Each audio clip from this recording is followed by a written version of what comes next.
இயேசு கிறிஸ்து இந்த உலகத்துக்கு மனிதனாகவே வந்தார், மனிதனாகவே வாழ்ந்தார், மனிதனாகவே மரித்தார். ஆனால் மூன்றாம் நாளில் தேவனாக உயிர்த்தெழுந்தார். இன்று இயேசு கிறிஸ்து அவர் நன்மை செய்யும்படி சுற்றி திரிந்திருந்தார். இன்னைக்கு மனிதர்களை நம்பி ஓடிக்கொண்டிருக்கிறீர்கள். ஆனால் இயேசு கிறிஸ்துவோ உங்களை தேடி வந்திருக்கிறார். உங்களை மனிதர் கைவிடலாம், ஆனால் இயேசு கிறிஸ்துவோ உங்களை கைவிடாத தெய்வமாய் இருக்கிறார். இயேசு கிறிஸ்து உங்களை நேசிக்கிறார். இப்படியாகவே ஒரு தகப்பனுக்கு 2 மகன்கள் இருந்தான்.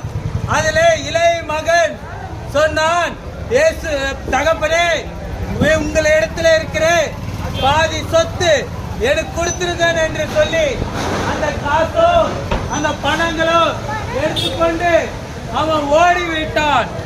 அந்த காசு எடுத்துக்கிட்டு அவன் பயங்கரமாக பலவிதமாக செலவு செய்து விட்டான்.